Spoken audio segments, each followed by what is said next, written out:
நண்பர்களே, ரெண்டு செய்தி. திருப்பரங்குன்றம் மலையை பத்தி பேசணும்னு இங்க நிறைய பேர் சொன்னாங்க. எனக்கு ரொம்ப மகிழ்ச்சியா இருக்கு. இந்த பக்கம் நம்ம பாய்மார்கள், இந்த பக்கம் நம்ம சபரிமலைக்கு மாலை போட்ட அண்ணன்மார்கள் ரெண்டு பேரும் பக்கத்துல உட்கார்ந்து இருக்காங்க. நான் காலையில வந்துகிட்டு இருக்கிறப்ப எங்க டிரைவர், நான் சும்மா எதாச்சியா எங்கயோ கதவை திறந்த உடனே சாமியே சரணமையப்பான்னு பாட்டு போட்டுச்சு. எனக்கு வந்து நான் பாட்டுனா எனக்கு ரொம்ப பிடிக்கும். எப்படி படிக்கிறது ரொம்ப பிடிக்குமா, பாட்டு அப்படி பிடிக்கும். அப்ப எங்க டிரைவர் சொன்னாரு, எங்க மாமா வந்து மைக் செட் கடை, அவர் மாலை போட்டாருன்னா பள்ளிக்கட்டு சபரிமலைக்குன்னு பாட்டை சின்னதா வைப்பாரு சார், எங்களுக்கு அவ்வளவு பிடிக்கும்னாரு. நான் உடனே அந்த பாட்டை என் போன்ல இருந்து கார்ல கனெக்ட் பண்ணி போட்டேன். அப்ப எரிமேலி மீது போறதுக்கு ஐயப்பனுடைய நண்பன் பாவரை தொழுதுட்டு தாண்டா நாங்க ஐயப்பனுக்கு போவோம் அப்படிங்கிறது தான் எங்க பண்பாடு. திருப்பரங்குன்றம் முருகனை பார்க்க போறதுக்கு முன்னாடி முருகனோட நண்பர் சிக்கந்தர் பாய பார்த்துட்டு போறதாண்டா தமிழ்நாடு சல்லிப்பயிர் உலா. இவங்க என்ன பண்ணிட்டாங்க சார், நான் ஒரு நீதிபதி பேர் சொல்றேன், அவர் பேரு ஜி.ஆர். சுவாமிநாதன். நான் வழக்கறிஞர், நீதிபதியை விமர்சிக்க கூடாதும்பா. ஆனால் நீதிபதிக்குரிய தகுதியில இருக்கிறப்ப நாங்க எதுவும் பேசல. ஆனா அவரு, நான் சனாதனவாதி, சனாதனத்தை நேசிக்கிறவங்க எவ்வளவு பெரிய தப்பு பண்ணாலும் மன்னிக்கலாம். அப்படி மன்னிக்கிறது எப்படின்னா, ஒருத்தர் கார் வேகமா போகுது, அந்த கார்ல ஒருத்தர் இடிச்சு கொன்னுறாரு, அந்த கொலைய சனாதனத்தில் நேசிக்கிறவர் பண்ணிருக்க முடியாதுன்னு அவரை நான் விடுதலை பண்ணேன்னு சொல்றேன். நீ கொலை பண்ணிருக்காண்டா ஒருத்தன், அவன் சனாதனத்தை நேசிக்கிறவனா இருக்கா, அவனை விடுதலை பண்றேன். இது யாராவது ஒத்துப்பீங்களா? ஒத்துக்க மாட்டோம். சரி, இது உங்களுக்கு புரியாம இருக்கலாம். இன்னொரு விஷயம் சொல்றேன். அந்த அவர் கொடுத்த ஒரு அற்புதமான தீர்ப்பு, அந்த தீர்ப்பை நீங்க ஏத்துக்கலாம்னா நாம இப்பவே நேரா போவோம் திருப்பரங்குன்றம் மலைக்கு. கோயில் பார்ப்பனர்கள் இருக்காங்கல்ல, யாரு? ஐயர் இருக்காருல்ல, பூணூல் போட்ட ஐயர், நம்ம ஊர் ஐயர் இல்ல, பூணூல் போட்ட ஐயர் இருக்காருல்ல, அவரு தலவால இலை விரிச்சு அதுல சோறு போட்டு நல்லா சாப்பிட்டுட்டு அந்த எச்சில் இலைய தூக்கி கோயில் வராண்டால போட்டா நாம எல்லாரும் அந்த எச்சில் இலையில போய் உருளணும் அப்படின்னு ஒருத்தர் தீர்ப்பு கொடுக்கிறார். உருளாமா? சத்தமா பதில் சொல்லுங்க. உருளாமா? ஏன் உருளக்கூடாது? குட்டி பாப்பா, ஏண்டா? நீதான் பாப்பா சொல்லட்ட பக்கத்துல, ஏண்டா உருளக்கூடாது? ஏத்துறான். ஏண்டா உருளக்கூடாது? சத்தமா சொல்லு, ஏன் உருளக்கூடாது? எச்சி இலையில ஒருத்தர் உருளக்கூடாது. ஏன்? அது அழுக்கு இல்ல, அடுத்தவன் எச்சில நான் ஏண்டா உருளணும்? அதான சுயமரியாதை, அதுதான சுயமரியாதை. என்ன படிக்கிறீங்க? 7th ஸ்டாண்டர்ட் படிக்கிற என் பிள்ளைக்கு இருக்கிற அறிவு சாமிநாதா உனக்கு இல்லாம போச்சு. என் குழந்தை 7வது படிக்கிற குழந்தை எச்சி அறையில உருளக்கூடாது மாமான்னு சொல்லுது இல்ல, அந்த அறிவு சாமிநாதனுக்கு இல்லாம போச்சு. அந்த நீதிபதி தான் திருப்பரங்குன்றத்துல ஒரு கல் இருக்கு, அந்த கல்லுல தீபத்தை கொளுத்துங்கிறார். சரிடா, அது கல்லா இருந்து போது கொளுத்திடலான்னு போய் பார்த்தா அது நம்ம ஊர்ல வச்சிருக்கான் பாத்தீங்களா, கிலோமீட்டருக்கு ஒரு கல்லு, அந்த மாதிரி வெள்ளக்காரன் நட்டு வச்சுட்டு போன ஒரு கல்லுங்க, அந்த கல்லுல கொளுத்துங்க. 100 வருஷமா ஒரு இடத்துல கொளுத்திக்கிட்டு இருக்காண்டா, அங்கதான்டா கொளுத்துமா. இவன் தர்காவுக்கு பக்கத்துல போய் கொளுத்துங்கிறான், மலைக்கடவரத்தை உண்டு பண்ணுங்கிறான். நம்ம எல்லாம் முருகனை கும்புறமா இல்ல? கும்புறியான முருகன் கோயிலுக்கு போனா என்ன சொல்லுவேன்? சத்தமா வெற்றிவேல் அரோகரா, கந்தனுக்கு முருகனுக்கு. இவங்க அங்க போய் நின்னுட்டு பாரத் மாதா கி ஜெயங்கறான். இது முருகன் கோயில்டா, இது முருகன் கோயில்டா. பாரத் மாதா இல்லை, இது முருகன் கோயில்டா. கந்த கோட்டம்டா, இது திருப்பரங்குன்றம்டா. திருப்பரங்குன்றத்தில் நீ சிரித்தால் முருகா, திருத்தணி மலை மீது எதிரொலிக்கும். ஒலிக்குமா ஒலிக்காதா? முருகன் நமக்கு கடவுள், நமக்கு தமிழ் கடவுள். எங்க அம்மா தமிழ் பக்தர், முருக பக்தர். எங்க வீட்டுல வேல் இருக்கும். எங்க அம்மா வந்து வெள்ளியில வேலு, தங்கத்துல வேல்லாம் வாங்கி வச்சிருப்பாங்க. ஏண்டா அம்மா இதெல்லாம் பண்ற அப்படின்னா, எப்பா முருகன் சும்மா இருப்பா, உனக்கு வேணா சாமி பக்தி இல்லாம இருக்கலாம், எனக்கு பழனி கால் நல்லா இருக்கிறப்ப பழனிக்கு பாத யாத்திரை போவாங்க. சரி, நான் இன்னொரு கேள்வி கேட்கிறேன். நம்ம முருகனுக்கு போறப்ப கழுத்துல என்ன துண்டு போட்டுக்குவோம்? சத்தமா? பச்சை துண்டு. சத்தமா? அவங்க எல்லாம் காவி துண்டை போட்டுக்கிட்டு, டேய் இது முருகன் கோயில்றான்னா காவி தான் இங்க கட்டணும். டேய் இங்க காவி கட்ட மாட்டாங்கடா, பச்சை தாண்டா பழனி முருகனுக்கு உகந்தது, பச்சை துண்டு தாண்டா போட்டு போவோம்னா இல்ல இல்ல இங்கதான் கொளுத்தணுங்கிறான். அந்த நீதிபதி சொல்றாரு, அவங்க சொன்ன இடத்துல கொளுத்துங்கிறார், சொன்ன இடத்துல கொளுத்துங்கிறார்.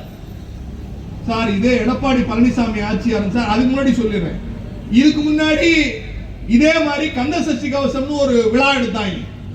நம்ம வீட்டுல முருகனுக்கு என்ன பண்ணுவோம்? அளவு குத்துவோமா? எனக்கு அதுல உடன்பாடு இல்லை. ஆனா அளவு குத்திக்கிட்டு முதுகுல கொக்கி மாட்டிக்கிட்டு செப்பரத்தை இழுத்துக்கிட்டு பழனி வரைக்கும் நடந்து போவோமா? செருப்பு போடாம போவோமா இல்லையா? எவனாவது மாப் ஸ்டிக்ல வேலை செய்வானா? வீடு துடைக்கிற மாப் ஸ்டிக்ல வேலை செய்வானா? வேலை செஞ்ச புறம்போக்குங்க தான், மாப் ஸ்டிக்ல வேலை செஞ்ச புறம்போக்குங்க தான் இன்னைக்கு முருகனுக்கு நியாயம் கேட்க போறாங்க. நான் என்ன சொல்றேன், எவன்லாம் அங்க போனானோ முதல்ல அந்த எச்சிராஜான்னு ஒரு எச்ச இருக்கு, அந்த எச்சிராஜா அப்படி நிப்பாட்டி நல்ல வாயை திறந்து, முருகனுக்கு தானே முதல்ல வாயில அழகு குத்துறாங்க, நல்ல ஒரு 8 அடி அழகு வாயில குத்து, ஹைகோர்ட்டாவது மயிராவது கேட்டல. இப்ப என்னடா மயிறு, சாமிநாதன் தீர்ப்பை மட்டும் மதிக்கணுங்கிறீங்க? Literally they used this word. நான் நீதிமன்றத்தில் பணியாற்றுகிற வழக்கறிஞர் நீதிமன்றத்தில் பார்த்து சொன்னார், ஹைகோர்ட்டாவது மயிராவது அப்படின்னு சொன்னாரு எச்சிராஜா. இன்னைக்கு பாத்தாடா எங்க ஆட்கள் இருந்துச்சு, சாமிநாதன் அதை சொல்லிட்டாங்க, அதை நீங்க மதிக்க வேண்டாம், நீங்க செருப்புன்னு அந்த ஆள் வாயில வா முருகன் அருள் பாலிக்கிட்டு உட்கார வச்சு ஒரு 8 அடி வாயில குத்துவோம். நம்ம நயினார் நாகேந்திரன் சட்டையை கழட்டி ஒரு 4 அடி பெரிய இந்த உயரத்துக்கு தேரை செஞ்சு கொக்கி போட்டு விட்டு இழுத்துக்கிட்டு வா, நீ திருநெல்வேலியில இருந்து பழனிக்கு நடந்து வா, அப்பதான் உண்மையான முருகன் யாருன்னு தெரியும். இங்க உட்கார்ந்து இருக்கிற பெண் மக்கள் முருகனை வணங்குகிறவர்கள், முருகனை நேசிக்கிறவர்கள். நான் ஒரு கேள்வி கேட்கட்டுமா? தீபம் எங்க ஏத்துவாங்க? ஐயப்பன் கோயில்ல. வேற தமிழ்நாட்டுல எங்க ஏத்துவாங்க? எங்க ஏத்துவாங்க? திருவண்ணாமலை. திருவண்ணாமலையா? திருவண்ணாமலையில முருகனா இருக்காரு? யார் இருக்கா? இல்ல அவங்க அப்ப சிவன்றா, சிவனுக்கு தாண்டா தீபம் ஏத்துவாங்க, அவர் பிள்ளைக்கு ஏற்ற மாட்டாங்களா? அவர் பிள்ளைக்கு ஏற்ற மாட்டாங்க.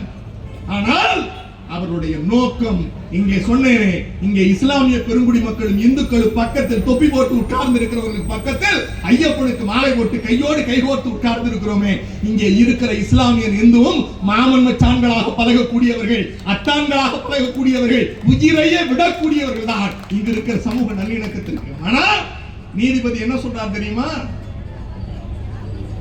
சனாதன தர்மப்படி நான் உத்தரவிடுறேன், போய் ஏத்து. நம்ம போலீஸ் முடியாது சார். இவரு நீ போலீஸ் கேட்க மாட்டல்ல, என் தமிழ்நாட்டு காவல்துறை அசிங்கப்படுத்தினவர் நீதிபதி ஜி.ஆர். சுவாமி. நான் மத்திய போலீஸ் அனுப்புறேன், சென்ட்ரல் ரிசர்வ் போர்ஸ் அனுப்புறேன்னு அவங்க எல்லாம் மத்திய படையெல்லாம் போலீஸ் துப்பாக்கியை கண்ணை வச்சுக்கிட்டு போனாங்க. அவர் கண்ணை வச்சா நாங்க பயந்துருவோமா? இல்ல எடப்பாடி பழனிசாமி மாதிரி டேபிளுக்கு அடியில போய் நாற்காலியை நக்கி பிழைச்சு முதலமைச்சராகி நான் டிவில தான் பார்த்து தெரிஞ்சுக்கிட்டேன்னு சொல்றதுக்கா? டேய், இது திராவிட மாடல் ஆட்சி, கலைஞரின் பிள்ளை முத்துவேல் கருணாநிதி ஸ்டாலின். நீ சென்ட்ரல் போர்ஸ் அல்ல, ஒப்ப இல்ல, மோடி இல்ல, அமித்ஷா இல்ல, நீ மிலிட்டரியே இங்க கூட்டிட்டு வந்தாலும் we are not allowing, we are face the consequences. உன்னை உள்ள விட முடியாது, நான் மக்களை சந்திச்சுக்கிறேன், மக்கள் எங்களோடு சொன்னது நம்முடைய தலைவர் முத்துவேல் கருணாநிதி ஸ்டாலின். இதுல நீங்க புரிஞ்சுக்க வேண்டியது என்னன்னா, அந்த சனாதனம்ங்கிற வார்த்தை, அந்த சனாதனத்தை எங்களுக்கு கிடைத்த தலைவர்கள் தந்தை பெரியார், பேரறிஞர் அண்ணா, முத்தமிழறிஞர் கலைஞர், அவருக்கு பின்னால் முத்துவேல் கருணாநிதி ஸ்டாலின். எல்லாரும் கேட்பாங்க, நீ கலைஞர்ல இருந்தியப்பா? ஆமா